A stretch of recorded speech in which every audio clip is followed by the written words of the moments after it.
The new AIRFIX Liberator. I've made a start and now I'll finish it. Right here on Gary's Stuff.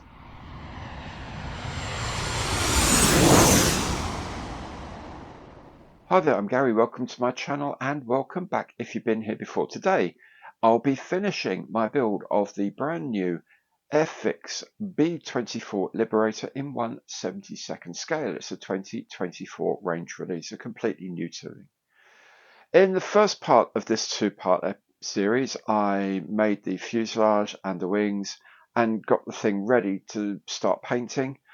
And in this episode, I'll be doing the paint, doing the decals, and then I'll be doing all the detailing, so the bomb bays, turrets, undercarriage, so on and so forth. If you like the show, and I hope you do, please do remember you can support the channel for free by making sure you subscribe. If you also hit the bell, you'll be notified of all my future content as it is published. And of course, anything you see on my channel you like, please do give it the old imperial thumbs up on the like button below there, because every like counts. Now, if this video tempts you to buy a Liberator and you don't have a local store to support, why not follow the link in the information box below? That takes you to the AIRFIX online store, where at no extra cost to yourself, anything you buy, AIRFIX will have to make a donation to the running of this channel, and you can still get your hobby reward points if you're enrolled in that program, and you can still get your AIRFIX Club discount if you're a member of the club. Okay, let's crack on then and pick up from the last program with the beginning of the painting.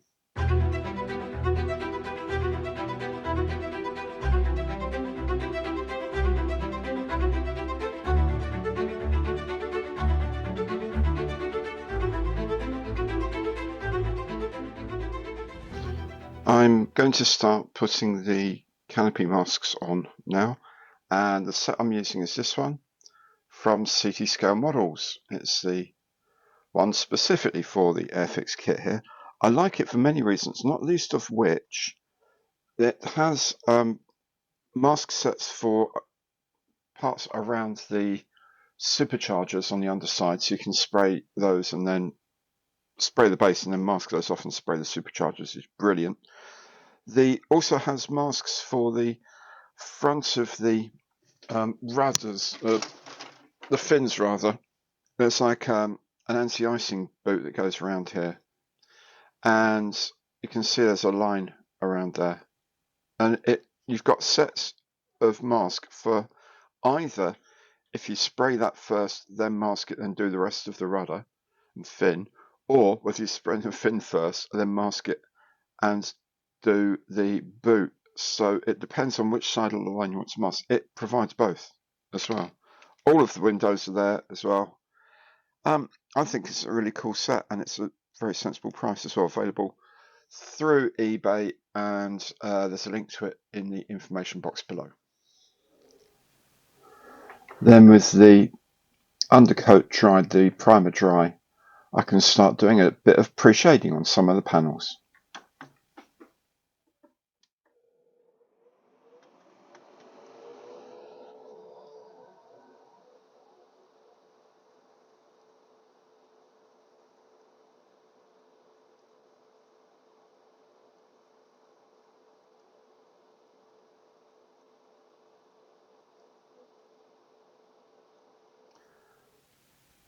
And when the primer and the shading are dry, we can start putting on the base neutral grey on the underside.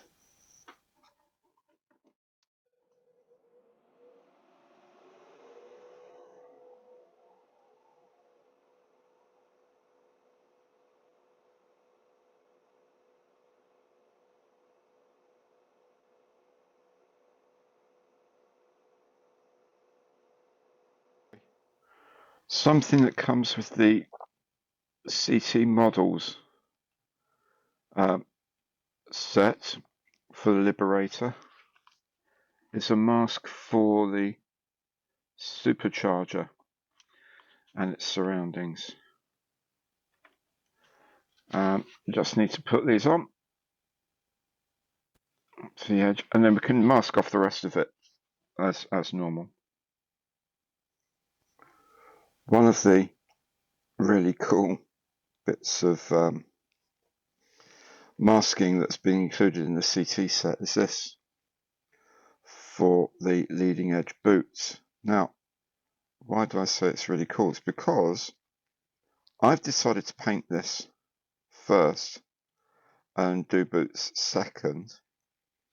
So there's a corresponding curved cutout for it, and there's one on the other side.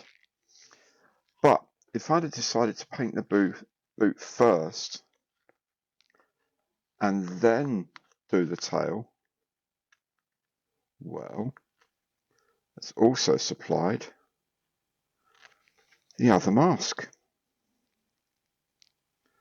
It's just that little bit bigger, so you can choose which way around to do it. You don't have to do whatever you're told. Just see, I'll put this one on. Obviously, this isn't going to stay on because I am actually going to paint the boot second.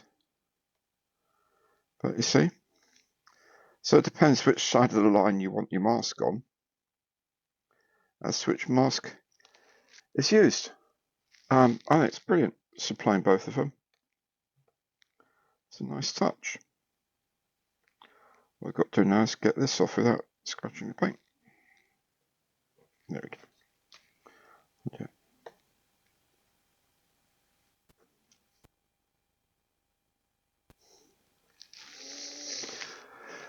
Excellent, just to the other side now and fill in the gaps and we're ready to go. There are 8 bombs and they come each in 2 halves. The 2 halves go together like so. You can see there's a mounting on that side, and then the tail fins just sort of go on the back like that. There's 8 of these to do, as I say. Let them set up, paint them olive green, put the transfers on, and they're ready to go in the plane. I'm populating the bomb bay now. As you can see, I've done half of it. So on each side, the first thing you need to do is put in this central, this sort of spar. Really, needs to go in here. You won't be able to put that in once you put the bombs in. It'll just be a nightmare. Okay, so for each bomb rack, what I suggest you do is you get the piece marked, which one it is. Imagine it's going in there, okay? So put it down, then you know to have the bombs pointing that way. It's really easy if you're just making them not to think about which way around the bombs have to go. But you know that the bombs are going to go on here and they're going to go like so. Therefore, the bombs need to go that way. Then the bombs can slot into their positions with the top of the rack in the roof of the bomb bay. And that's actually quite a tricky little operation to get these in, but they do go in eventually. So you've got to get the base of the legs of the rack go into the slots on the roof of the bomb bay. Like that. And then the top of the rack slots into the top here. Now, if you can't fit that in, it'll be because the leg isn't quite in properly at the bottom. It's really not very good, very helpful. There we go, so those are in the right place. And then they click into place like so. Okay, that's a full bomb bay. Onto the turrets and the undercarriage now. 1, 2, 3. Now with these main wheels, you have to make sure you've got the wheel the right way around because these are very slightly chamfered so that the one side goes in first. Put a drop of glue on the middle there to bind it all together. You don't need more than that. Then the steel part wheel goes in. Push the two together. And that's it. That's the wheel done. For the rest of the build, I'm going to need the wings on the fuselage. They slot onto the spars, and then the top surface of the wing clicks into a slot on the side of the fuselage.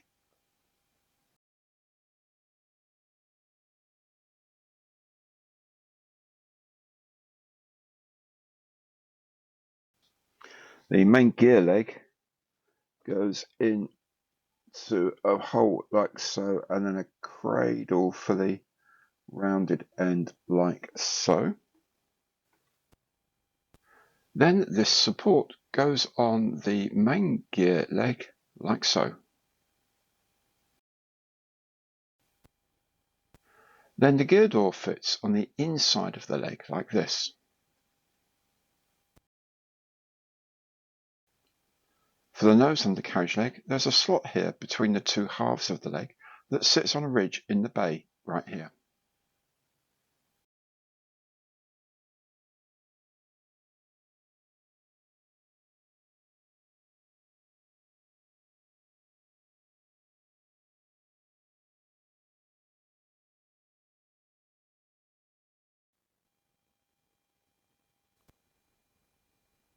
We'll start the turrets with the upper turret. The pieces go together quite logically and get tacked together with extra thin cement.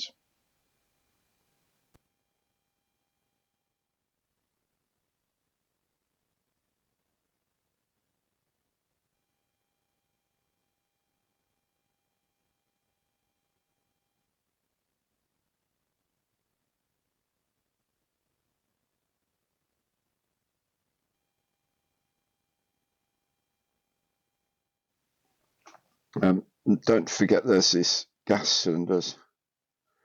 You need to go underneath the turret like so. Then when that's done, the guns can sit on top of the turret like so. Just press into place like that. Okay, so I'm now going to put the top cover on the guns. Actually slip over the end of the guns like so on this turret. Now it sits nicely at the front here, but it's really loose at the back. So what I've done is I've put in some crystal clear glue at the back just to try and sort of help it stay put, basically. It's really not very good. This fit is really quite poor, actually. So I'm just trying to get it so it kind of stays like this, and hopefully it will dry like this, and then I can run a bit more crystal clear underneath it when it's a little bit dry, just under that lip there, to really hold it in place. But we'll see what happens. If you've used spray masks for the side of the rear turret here, remember it's a single piece of clear plastic that this has been molded out of, then this is the time to take off the inside mask. You can leave the outside mask on, but the inside mask needs to come off, otherwise you won't be able to get hold of it to have clear glass later on. Then we glue the sides to the centre support. And what you can do, if you're using any sort of polystyrene cement or regular glue or even super glue, we are going to leave these alone for a good while to let them, the vapors, the sort of the organic volatiles coming off here that would normally craze the glass, going to leave this alone for a long time to settle down. What do I mean by long time? Well, I'm going to leave mine overnight before I go anywhere near trying to do the rest of this build. I can also top up some of the paint colour on the bits in the middle here. When it's had a bit of time to set, we're going to put the top part into the support here. Let's make sure it fits in nice and snugly at the bottom there, and just a little bit of glue to keep it in place. Okay, the sides of the turret can now go on into here.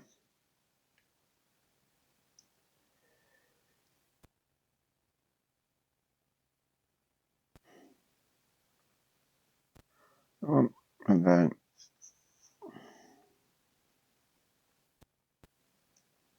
this one on the other side. Sorry. So these are the sides here, they go on like this. When this is dry, this would be a good time to take the inside pieces off as well, because they've been protecting the glass. They're going to be hidden away inside. More glass in a moment. When the base of the turret is set, you can add top and front windows. The top goes on first with some clear PVA glue. The bits are masked, I'll fill in with liquid mask later. Then the front can go on as well. We're going to start on the nose turret now. There's this sort of cone-shaped device that the base goes into like that. And the gun support goes in like so. Then the guns go through the ports here. And the turret, base of the turret sits tucked up inside there. Okay, so you can see that the round bits of the guns go right into the mount. So this front cover here, the external shell of the turret here, and the base sits right up against the bottom there. Now, when you're fitting the rear turret door, I found that these parts had sort of expanded outwards quite a lot, so I had to pinch them in for the door to fit. So what I did is I pinched them, just tacked them at the bottom here with some fast drying extra thin cement, and then leave it with that, and that seems to be okay. There's also decal we put on the inside. Yeah, I'm not quite sure what that is, but there we go, you do. So when that's all done, then the turret can be finally assembled. So there we go, like this, and I'd use some clear PVA to hold it all in place. So for the ball turret, I've put in this part here at the bottom, and we're now going to put in the guns. Might need to give them a little bit of a push. Get them past the there we go, the structural ring just at the end of the barrel there. It's a bit thicker. That takes a little bit of effort to push through. There we go.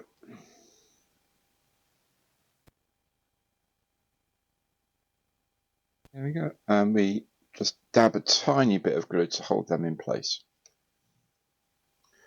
So the machine guns on the ball turret get put onto the mountings, poked through the holes here, where the mounting fits up against the wall here with the primary viewing window here. A couple of auxiliary windows around and some around here as well. Just cover those up with the various bits from your masking set, and then it's ready to paint. Once we've painted the turret, we put these two ball support arms on, and then the actual turret support arm in here. This fits inside the fuselage. There are two supplied. This one's the longer one if you want the ball turret poking out the bottom of the plane. If you want it fully retracted, there's a shorter arm that fits in. So we're going towards the final assembly now, so I'll put the nose wheel on, you'll notice it's got a key there to keep it at the right position for the flat spot here. I'll also put the gear doors on.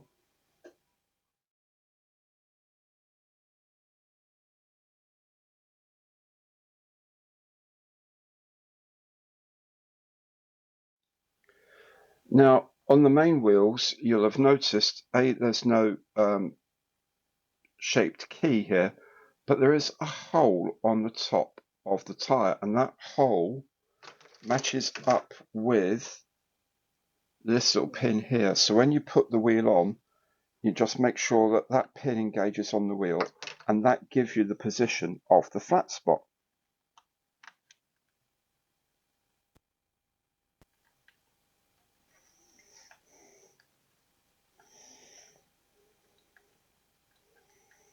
Like that. Then we can start fitting all of the gun turrets in to place around the aircraft. So there we have the Consolidated B-24 Liberator in 1/72 scale from AIRFIX, their 2024 release. It's a lovely kit. Let's get that out of the way. It's a really nice kit to build. There's plenty of really clever solutions to potential problems, and it goes together really, really well. I particularly love the way the wings fit into the fuselage. I think that's just wonderful. Downsides, well, if you are going to do the interior, there's a lot of interior to do, and a lot of interior that frankly you are never, ever, ever going to see again. But that said, if you are the sort who's going to shine lights into your kits or whatever, then it's there. The detail is there. If you don't want to do all that detail, you can miss out an awful lot of it, have the bomb bays closed, have the side windows, side gunners windows closed down, and that will take a good half of the kit parts out of the equation, and you can just get on whatever you want to make the kit. You can do it. Let's be honest. Whatever parts you choose to use, I found almost completely, in fact, completely, they just go together very, very well. Really enjoyed the build. I'm looking forward to another one. One thing, if you are going to get this and you're going to get it, spray it, then do get the CT Scale Models mask, because that mask set is awesome and it has done a lovely job on this kit. There we go, all done and dusted, and what a beautiful little kit it is. Well, little kit, it's actually quite a big kit, as you can have seen. If you've enjoyed the show, and I hope you have, please do remember, give it the Imperial thumbs up on the like button below, because every like counts. And if you haven't done so yet, you can support the channel for free by subscribing. Make sure you hit that bell and you'll be notified of all my future products as they become available. Thank you so very much for watching today. Hope to see you on the channel again very soon. Take good care now, and goodbye.